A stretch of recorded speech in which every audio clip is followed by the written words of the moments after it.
Alright, so we begin talking about the Pratna Samaj. This is the continuation from the previous video. Pratna Samaj was the one which was started in 1867 by Keshav Chandra Sen, who helped Atmaram Pandurang find this Pratna Samaj in Bombay. So basically Keshav Chandra Sen was the one जिन्होंने help की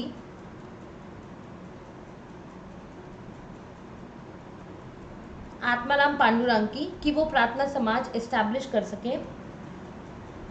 the most important feature about this was कि ये परमहंस सभा की precursor थी, something you can say like a secret society, जिसके अंदर spread करना चाहते थे liberal ideas, breakdown of cast,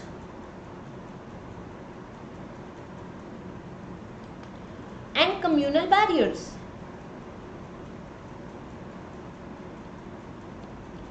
Mahadev Govind Ranade 1842 से 1901 के अंदर इन्होंने ज्वाइन किया समाज in 1870 and much of the popularity of and work done by the society was due to his efforts. इनके efforts के कारण काफ़ी ज़्यादा पॉपुलर हुई थी प्रार्थना समाज.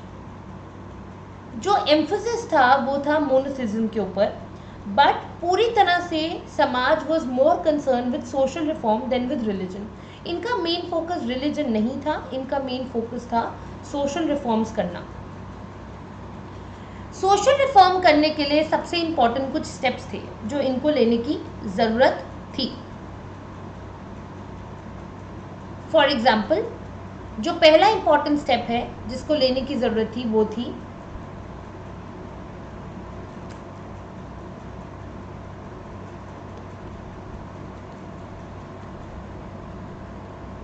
सोशल एजेंडा एस्टैब्लिश करना,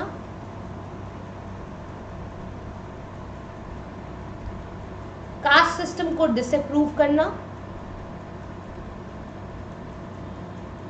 विमेन की एजुकेशन पे फोकस करना, विडो रीमैरिज पे फोकस करना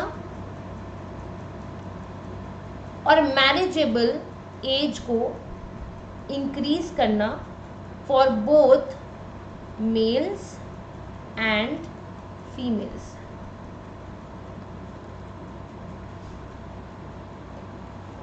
काफ़ी सारे लोगों ने इस मूवमेंट को ज्वाइन किया, जैसे कि धोंडो केशव कार्वे, विष्णु शास्त्री, जिन्होंने इस मूवमेंट को लीड किया और साथ में ही फाइंड आउट की widow remarriage movement as well as widow home association with the aim of providing education and training to widows so that they could support themselves. Widows को मदद करने के लिए इन्होंने establish की widow remarriage movement. This was a very important movement और इससे बहुत कुछ बदलने वाला था in the social structure of India. After this I'm going to talk about Derozio की Young Bengal movement के बारे में बात करने वाली हूँ. तो let's talk about the Derozio Young Bengal movement now. 1820s के एंड तक और 1830s के बिगिनिंग से पहले एक रैडिकल इंटेलेक्चुअल ट्रेंड इंक्रीज हुआ था among the youth in Bengal which came to be known as the young Bengal movement.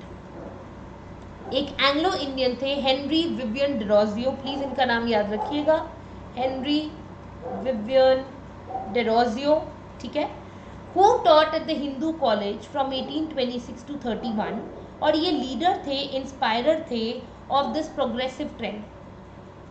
इन्होंने इंस्पिरेशन ली थी फ्रेंच रेवोल्यूशन से. जैसे कि आप जानते हैं कि French revolution was a pioneer of ideas like liberty, equality, fraternity.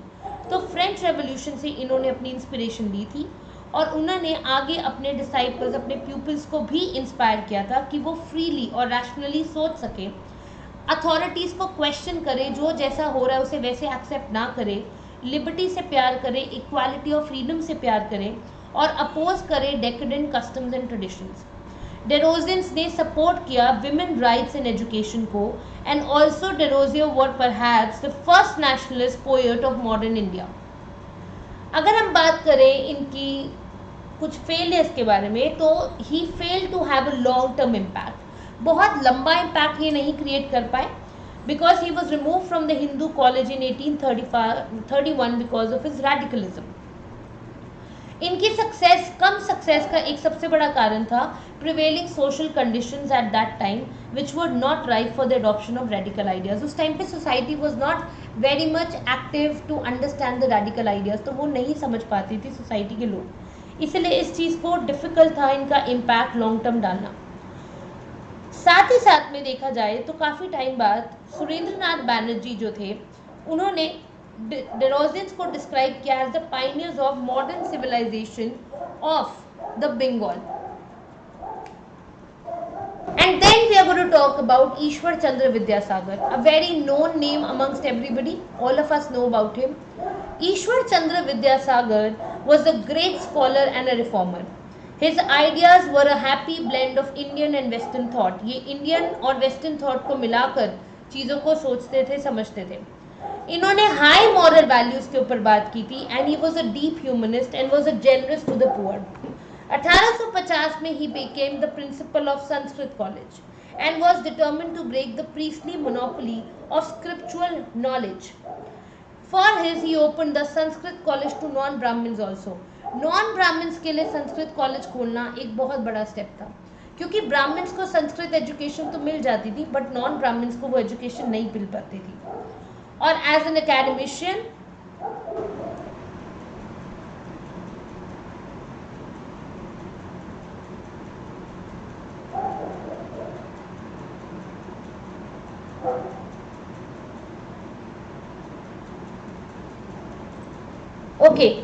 As an academician इन्होंने अपनी मेथोडोलॉजी को काफ़ी बदला संस्कृत टीच करने के, and he also devised a new Bengali primer and evolved a new pro style as well. तो बंगाली के जो प्रो स्टाइल को बदला था, पहले बदला गया था और उसके बाद अब बदला गया। बेथ्यून स्कूल को फाइंड आउट किया गया कैलकाटा में and was the result of powerful movement for women education which arose in 1840s and 1850s। तो ये कुछ बहुत इंपॉर्टेंट स्टेप्स थे जो लिए गए थे with respect to education, with respect to widow remarriage, और सबसे ज़्यादा जो नाम ईश्वर चंद्र विद्यासागर का लिया जाता है that is with respect to the support to widow remarriage.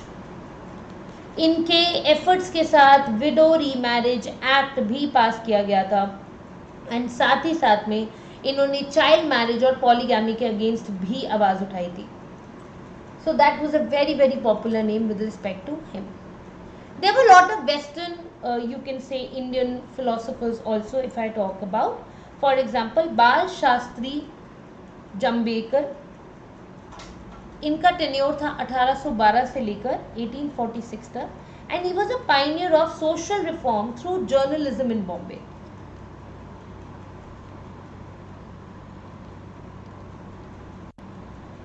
ये अपने जर्नलिज्म के थ्रू अटैक करते थे ब्राह्मणिकल ऑर्थोडॉक्सी को and he wanted to reform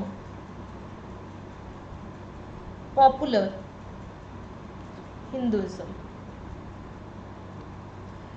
इनके कुछ कॉन्ट्रीब्यूशंस रहे हैं बाल शास्त्री जाम्बेकर के। फॉर एग्जाम्पल इन्होंने एक न्यूज़पेपर स्टार्ट किया था जिसका नाम था दर्पण in 1832 and he was known as the father of Marathi journalism. This is very important. You can be asked this question also.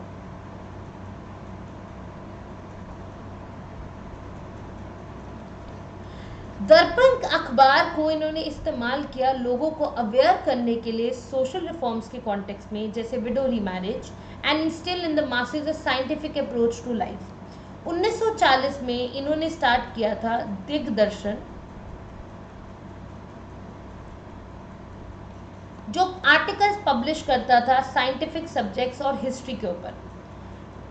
Not only that, he also founded the Bombay Native General Library and started the Native Improvement Society, of which an offshoot was the Students' Literary and Scientific Library.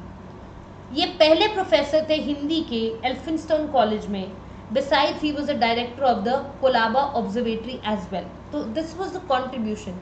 Imagine the kind of media that we had at that time, spreading ideas of social reform. And times have changed now. Now we can see the kind of changes that are taking place.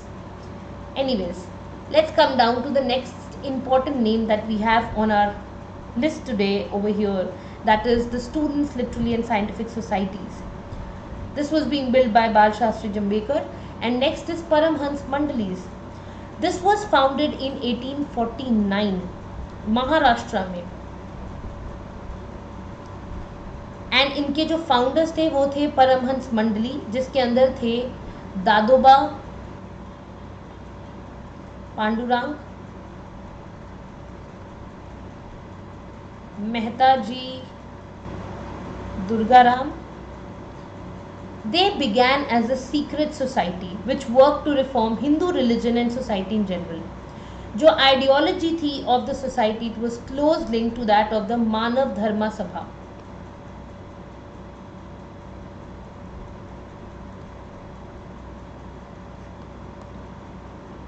Freedom of thought was encouraged as was rationality. जैसे rationality की बात कर रही जा रही थी, तो freedom of thought की भी बात की जा रही थी कि इंसान को सोचने की भी एक फ्रीडम होनी चाहिए. और they were also the founders of the mandali, and primarily they wanted to break the caste rules. Caste के जो रूल्स थे उसे ब्रेक करना चाहते थे. एंड सबसे बड़ा एग्जाम्पल जो परमहंस मंडलीज ने स्टैब्लिश किया था वो ये था कि जब भी इनके यहाँ पे डिनर्स होते थे, so the food was cooked by lower caste people.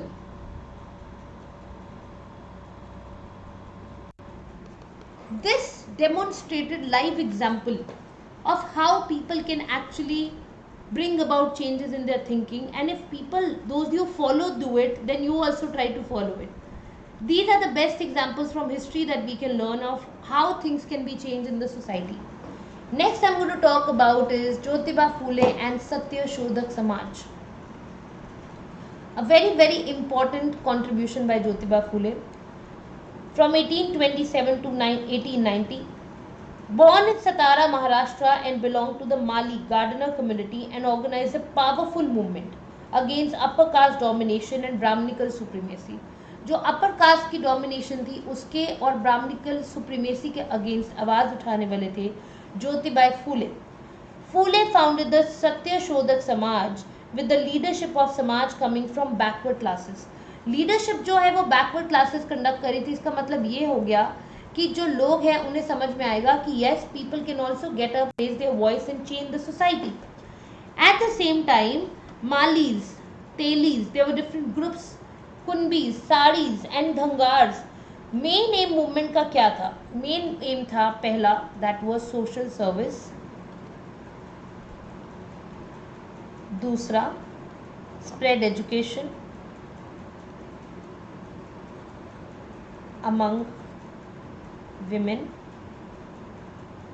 And lower caste people. अगर हम इनके काम की बात करें तो इन्होंने सार्वजनिक सत्य धर्मा और गुलामगिरी जैसी चीज़ों के ऊपर काम किया and became sources of inspiration for common masses. Phule use the symbol of Raja Bali as oppose to the Brahmin symbol of Rama and also aimed at complete abolition of caste system. जितनी भी सोशो इकोनॉमिक इनइक्वालिटीज थी सोसाइटी में उनके against उन्होंने आवाज उठाई. And he was against Sanskrit Hinduism as Sanskritic Hinduism as well. This movement gave a sense of identity to depress communities और लोगों को समझ में आया that they can also get up and raise their voice. Phule was a firm believer in gender equality. ये बहुत अच्छा इनका एक मोटिव था. And was a pioneer in women education also. उनकी जो वाइफ थी, she is one of my favourite when I read about history, you know, Savitri Bai, who opened girls' school at Pune and was a pioneer of widow remarriage movement in Maharashtra, also opened a home for widows in 1854. Phule was awarded the title Mahatma for his social reform work. So that was a very powerful couple. We require such people in our society even today. Gopal हारी देशमुख लोकहितवादी. देखिए इनका जो tenure है that is from 1823 to 1892 and he was a social reformer and rationalist from Maharashtra. He held the post of a judge under British Raj, but इन्होंने weekly जो थे articles he used to write in Prabhakar under the pen name of Lokhitavadi on social reform issues. इन्होंने reorganisation की थी Indian society की on rational principles and modern humanistic secular values. Hindu orthodoxy के against आवाज उठाना, social और religious equality को support करना, और इनका कहना कि अगर religion does not sanction social reform then change the religion. ये बहुत बड़ी स्टेटमेंट थी कि अगर आपका धर्म आपको किसी तरह के कस्टम्स के अंदर बांधता है और आप किसी तरह के सैंक्शन नहीं ले सकते हो सोशल रिफॉर्म करने के लिए, तो अपने धर्म को बदल दो। ये एक बहुत बड़ी बात थी जो बोली गई थी इनके द्वारा। गोपाल गणेश अगरकर, ये नाम भी आप लोगों को याद होगा या पता होगा, आप लोगों ने सुना होगा कि ये एक एजुकेशनिस्ट थे। He was an educationist, social reformer from Maharashtra, a strong advocate of power of human reason, and he criticised the blind dependence on tradition and false glorification of the past. इन्होंने न्यू इंग्लिश स्कूल को भी found out किया था और Deccan education society और Fergusson College को भी। He was a principal of Fergusson College. पहले एडिटर थे केसरी के journal which was started bye Lokmanya Tilak. ये बहुत इंपॉर्टेंट नाम है, हम बात करेंगे मॉडर्न इंडियन हिस्ट्री के अंदर तिलक के बारे में। तो and he started his own periodical सुधारक, अपना खुद का एक पीरियोडिकल इन्होंने स्टार्ट किया था जिसका नाम था Sudharak, which spoke against untouchability and the caste system. Very, very important names. Servants of Indian Society was started by Gopal Krishna Gokhale. बहुत important नाम है ये हिस्ट्री के अंदर, Gopal Krishna Gokhale. Liberal leader Indian national Congress के, जिन्होंने फाउंड की थी सर्वेंट्स ऑफ इंडियन सोसाइटी 1905 में। एम था ट्रेन करना नेशनल मिशनरीज को सर्विस ऑफ इंडिया के लिए और प्रमोट करना कॉन्स्टिट्यूशनल मीन्स को। ट्रू इंटरेस्ट था इनका इंडियन पीपल, और ये प्रिपेयर करना चाहते थे selfless workers who were to devote their lives to the cause of country in a religious spirit. 1911 में Hitavada began to be published. Hitavada began to be published to project the views of society. Society chose to remain aloof from political activities and organizations like Indian National Congress.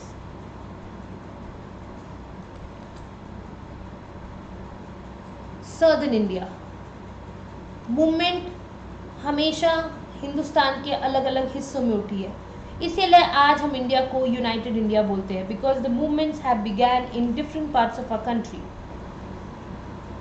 Shri Narayana Dharma Paripalana movement. Yes, this is the next movement that we need to talk about. बहुत important movement थी जिसके अंदर society में major changes के बारे में बात की गई थी। सोसाइटी के अंदर ऐसे बहुत सारे एलिमेंट्स थे जो लोगों को डिस्टिंग्विश कर रहे थे, एक दूसरे से दूर कर रहे थे, एक दूसरे के खिलाफ खड़ा कर रहे थे। नारायण गुरु धर्मा परिपलाना मूवमेंट जो थी एक एग्जाम्पल थी एक रीजनल मूवमेंट की, जो कॉन्फ्लिक्ट के द्वारा निकली थी between the depressed classes and upper caste. इसे शुरुआत करने वाले थे श्री नारायण गुरु स्वामी, और ये इजावाज कम्युनिटी का पार्ट थे, इजावाज ऑफ केरला। ये एक बैकवर्ड कास्ट थी ऑफ टॉडी टेपर्स, और इसे कंसिडर किया जाता था अनटचेबल, जिन्हें ना एजुकेशन और ना ही टेम्पल एंट्री की इजाज़त थी।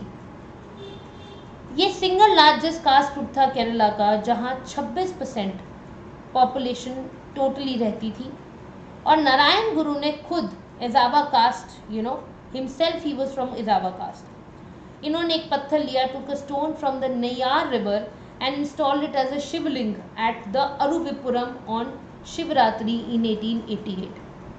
It was intended to show that consecration of an idol was not the monopoly of the higher caste, कि भगवान की मूर्ति हायर कास्ट का अधिकार नहीं है। और साथ ही साथ में इसी के द्वारा इन्होंने स्टार्ट किया था एक रेवोल्यूशन, जिसके कारण धीरे धीरे removal of many discrimination in Kerala society started. इस मूवमेंट का अरुविपुरम मूवमेंट भी बोलते हैं।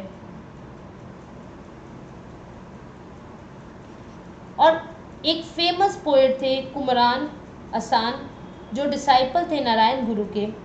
1889 में अरुविपुरम क्षेत्र योगम फॉर्म किया गया था, which was decided to expand into a big organization to help Ezhavas to progress materially as well as spiritually.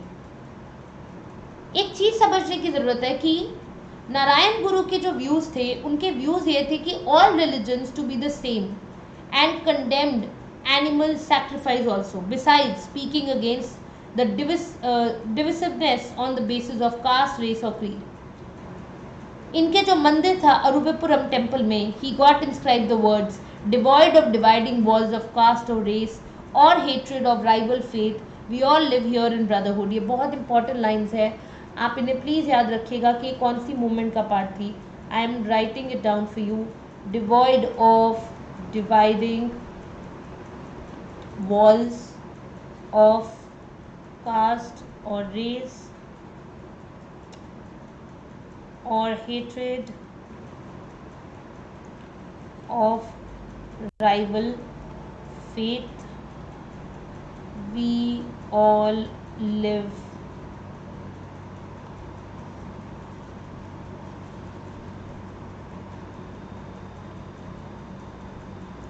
here in brotherhood. और साथ ही इन्होंने अपनी कम्युनिटी के लोगों को अर्ज किया to leave the toddy tapping profession and even to stop drinking liquor. ये काफ़ी ज़्यादा रिफॉर्मिस्ट थे और ये मूवमेंट्स के स्टेप्स बताते हैं. वोकालिंगा मूवमेंट, वोकालिंगा संघा सदर्न इंडिया के अंदर मैसूर में स्टार्ट की गई थी और ये एक एंटी ब्राह्मण मूवमेंट थी 1905 की. जस्टिस मूवमेंट जो अगली मूवमेंट है, ये मद्रास प्रेसिडेंसी में स्टार्ट की गई थी by C.N. Mudaliar, T.M. Nair and P. Thyagaraja. इसका पर्पस था पहला टू सिक्योर जॉब्स, दूसरा था representation for non Brahmins in the legislature. 1917 में मद्रास प्रेसिडेंसी एसोसिएशन फॉर्म की गई थी which demanded separate representation for lower caste in the legislature. और इसके बाद आती है सेल्फ रिस्पेक्ट मूवमेंट. इसके पायनियर थे E.V. रामास्वामी नाइकर, अब्बलिजा Naidu in mid 1920s. Movement का एम था nothing short of a rejection of Brahmanical religion and culture. Naicker को लगता था कि ये प्राइम इंस्ट्रूमेंट है एक्सप्लॉयटेशन का लोअर कास्ट का. He sought to undermine the position of Brahmin priest by formalising wedding without Brahmin priest. इन्होंने कहा अगर शादियों में ब्राह्मण प्रीस्ट को ना बुलाया जाए तो हो सकता है जो इम्पोर्टेंस उन्हें इतनी सोसाइटी में मिलती है वो थोड़ी सी घट जाए. और इसके बाद थी temple entry movement. Significant work इस डायरेक्शन में था that it had already been done by reformers and intellectuals like Sri Narayan Guru and K. Kumaran Asan. T.K. Madhavan, a prominent social reformer and editor of Deshabhimani, took up the issue of temple entry with the Travancore administration. Nothing transpired. साथ ही साथ में वाइकॉम में northern part of Travancore में एक centre of agitation बना temple entry का. Temple entry का issue आज भी हमारी कंट्री में उठा है. आई एम श्योर आप लोग जानते हैं कौन से केस के बारे में मैं बात कर रही हूँ यहाँ पे. So there were different kind of movements that were taking place and were a part of the Indian mainland which was started in the north, south, east and west. कुछ मूवमेंट्स ऑल इंडिया मूवमेंट्स रही है जैसे Ramakrishna movement, Dayanand Saraswati and Arya Samaj, theosophical movement. In movements का कोई एक area या एक particular जगह नहीं थी. These movements were all India movement. बहुत इंपॉर्टेंट मूवमेंट्स थी ये. मैं आपके साथ बात करना चाहूँगी सबसे पहले द थियोसॉफिकल मूवमेंट के बारे में. यहाँ पे इसे स्टार्ट करने वाली थे मैडम H.P. ब्लैवेट्स्की. 1831 से 1891 तक ये मूवमेंट चली है और inspired by Indian thought and culture. This movement believed that a special relationship could be established between a person's soul and God by contemplation. It accepted the Hindu belief in reincarnation and karma and drew inspiration from philosophy of Upanishads and Samakhya, Yoga and Vedanta school of thought. इस movement को हम allied भी बोल सकते हैं with the Hindu Renaissance and it opposed child marriage and advocated the abolition of caste discrimination कि हमारी country में कास्ट डिस्क्रिमिनेशन नहीं होनी चाहिए, अपलिफ्टमेंट होनी चाहिए आउटकास्ट की और विडोज की कंडीशन के ऊपर सुधार होना चाहिए. ये कुछ इम्पॉर्टेंट बातें थी जो इस मूवमेंट के कॉन्टेक्स्ट में है. इंडिया में मूवमेंट काफ़ी ज़्यादा पॉपुलर हुई थी एनी बेसेंट के सिलेक्शन के बाद and as its president after the death of Olcott Annie Besant had come to India in 1893. She led the foundation of Central Hindu College in Benares, where both Hindu religion and Western scientific subjects were taught. College nucleus बन गया, formation of Benares Hindu University in 1916 और Annie Besant also did much for the cause of the education of women. Women education पे focus बहुत सारी movements के अंदर किया गया है. इससे पता लगता है कि मूवमेंट्स का एक फोकस था कि विमेन को भी इक्वल एजुकेशन दी जाए. Ramakrishna movement and Vivekananda, Swami Vivekananda. I am giving just 1 minute pause, everybody, 30-second pause for you to contemplate all the information that I've given and then we are starting with Ramakrishna movement and Vivekananda.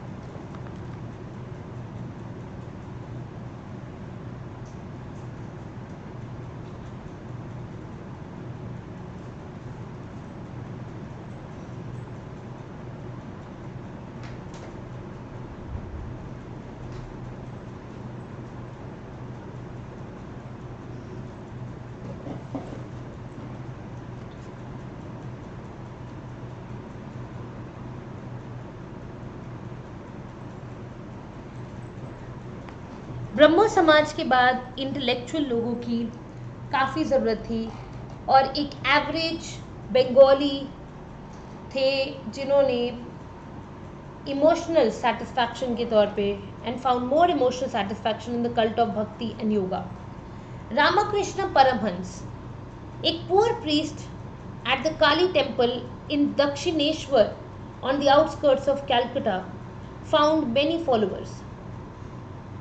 इन्होंने काफ़ी spiritual trances ecstasy के experience किए थे from a very early age and he was considered to have attain the highest spiritual experience available to Hindus. He did not write books but his conversations with people form the basis of what were considered his teachings. ये काफ़ी simply काफ़ी चीज़ें समझा के गए लोगों को और इनके जो मूवमेंट था उसका मिशन था to bring into existence a band of monks and dedicated to a life of renunciation and practical spirituality और साथ ही में in conjunction with lay disciples to carry on preaching, philanthropic and charitable works. Headquarters Ramakrishna mission के थे. in 1897 के बाद headquarters set किए गए थे बेलूर में near Calcutta and twin organisations बनी, दो लीगली एंड फाइनेंशियली ये दोनों सेपरेट थी. क्योंकि ये बहुत भक्ति करते थे, इनको काफ़ी स्पिरिचुअल एक्सपीरियंसेस थे, मेडिटेशन करते थे, तो इनका कहना था कि जो इंक्रीजिंग एरा था उस टाइम पे, जैसे वेस्टर्न इन्फ्लुएंसेस और मॉडर्नाइजेशन के अंदर, he said that there should be openness of all religions and emphasise that Krishna, Hari, Ram, Christ, Allah, they are different names for the same God and that there are many ways to God and salvation. जैसे जितने धर्म है, faiths है, उतने ज़्यादा रास्ते हैं भगवान को पाने के. So service of man is the service of God. This was his belief. Ramakrishna Paramhansa. बहुत सारी टीचिंग्स हैं इनकी. जो लोग अध्यात्मक में थोड़ा इंटरेस्ट रखते हैं या मेडिटेशन में इंटरेस्ट रखते हैं, उन्हें इनके बारे में ज़रूर पढ़ना चाहिए. Swami Vivekananda, we all know his name, we are aware about his name and very famous amongst all of us. इनका ओरिजिनल नेम था नरेंद्र नाथ दत्ता, जिन्हें बाद में हम बोलना स्टार्ट हो गए स्वामी विवेकानंद। इन्होंने रामकृष्ण के मैसेज को स्प्रेड किया and try to reconcile it to the needs of contemporary Indian society. ये एक प्रीचर बने नियो हिंदुइज्म के, और काफ़ी स्पिरिचुअल एक्सपीरियंस थे रामकृष्ण के जो अपने टीचिंग्स के थ्रू इन्होंने बताए। Eight the same time he believed in the fundamental oneness of God and said, for our own motherland, a junction of two great systems, Hinduism and Islam, is the only hope. ये social action में believe करते थे and he declared that knowledge without action is useless. अगर आपको knowledge और आप उस पर कुछ काम नहीं कर रहे तो वो बेकार है। ही lamented the isolationist tendencies and the touch me not attitude of Hindus in religious matters and frowned at religion's tactic approval of oppression of poor by the rich. ये इस चीज़ में बिलीव करते थे that if we talk about humanity, अगर आप इंसानों की बेइज्जती करोगे तो आप भगवान की you will be insulting the God as well. And he wanted to teach humanity to teach religion to a starving man. He pointed out that masses needed two kinds of knowledge.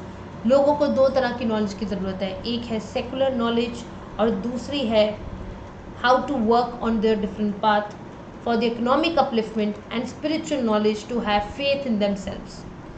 Secular और spiritual अगर दो ज्ञान लोगों को आ जाए तो society में equality और हार्मनी बनी रहेगी।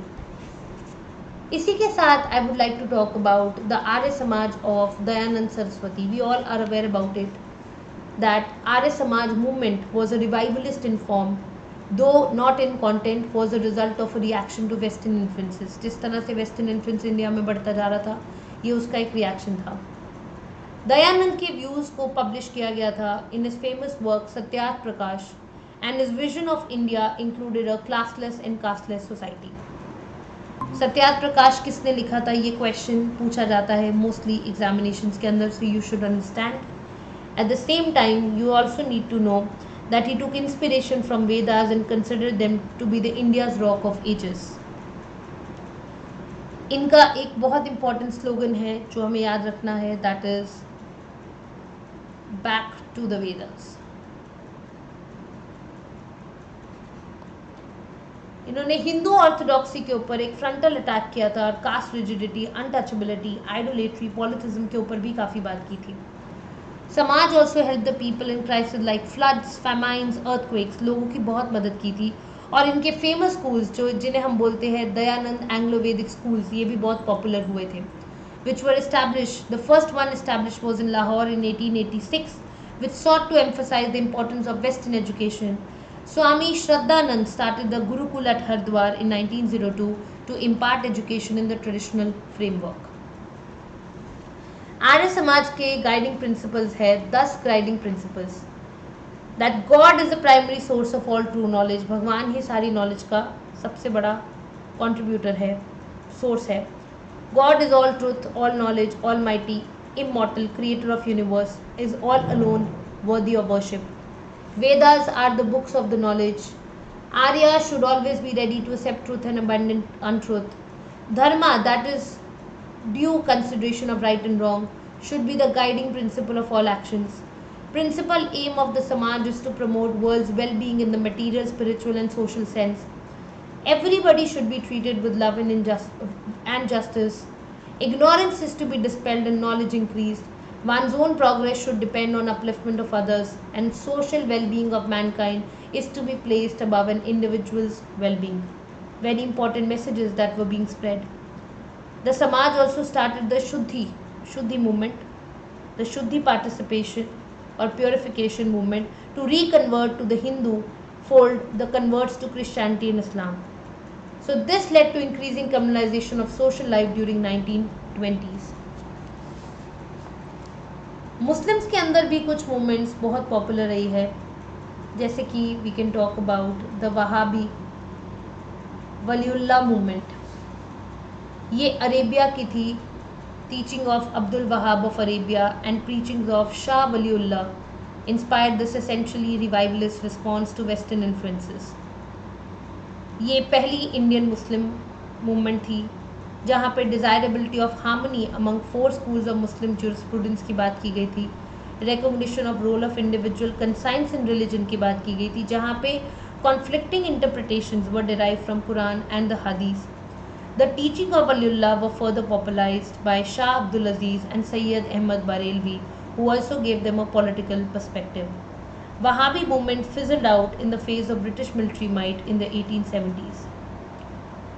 And then is the Ahmadiyya movement.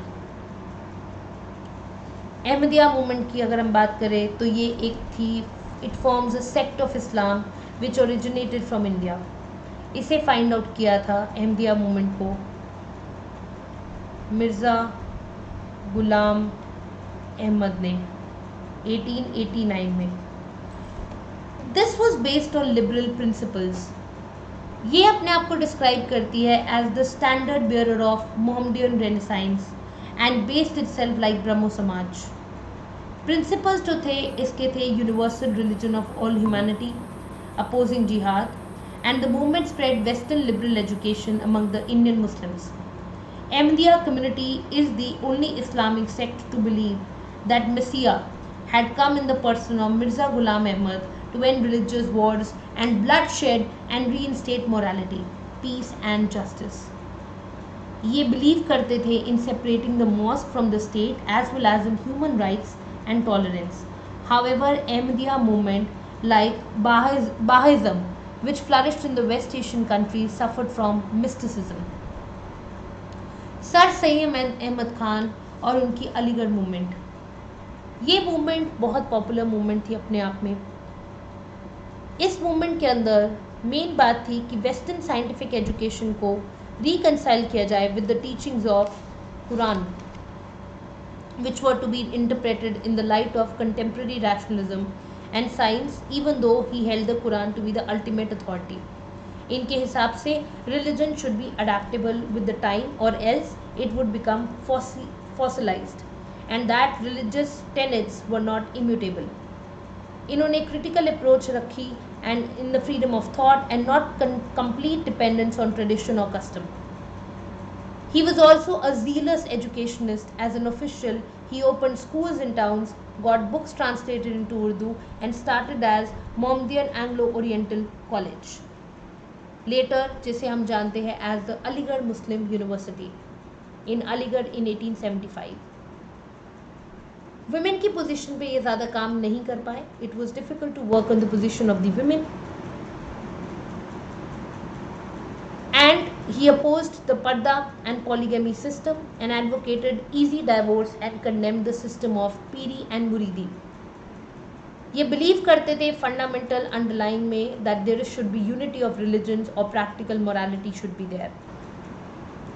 He also talked about some commonalities between Hindu and Muslim interest. इनके सोशल आइडियाज बहुत प्रोग्रेसिव थे और इन्हें स्प्रेड किया था इन्होंने अपने कुछ राइटअप्स के थ्रू. जैसे बहुत सारे लोगों ने बहुत राइटअप्स लिखे हैं तो इन्होंने भी लिखी थी अपनी कुछ मैगजीन्स जिसके थ्रू इन्होंने इसे स्प्रेड किया था. For example, he had written the Tahdib ul Akhlaq, improvement of manners and morals. Aligarh movement emerged as a liberal modern trend among Muslim intelligentsia who were based in the Mohammedan Anglo-Oriental College, Aligarh. इनका main motive था कि modern education को spread करें among Indian Muslims without weakening their allegiance to Islam. And social reforms among Muslims relating to parda, polygamy, widow remarriage, women education, slavery, divorce, etc. और फिर है हमारी दियोबंद movement जिसे हम दारुल उलूम भी बोलते हैं. ये ऑर्गेनाइज की गई थी by orthodox section among the Muslims ulema as a revivalist movement with the twin objective of propagating pure teaching of the Quran and Hadith among Muslims and keeping alive the spirit of jihad against the foreign rulers.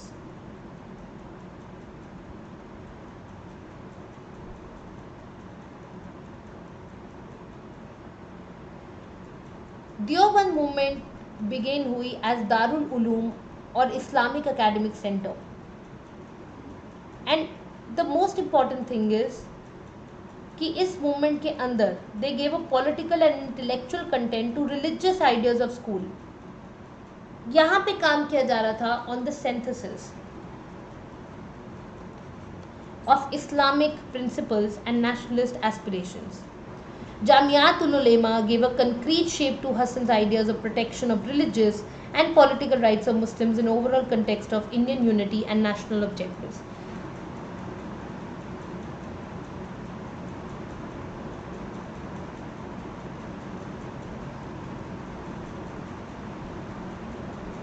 Now we will move ahead to different other movements among the Parsis.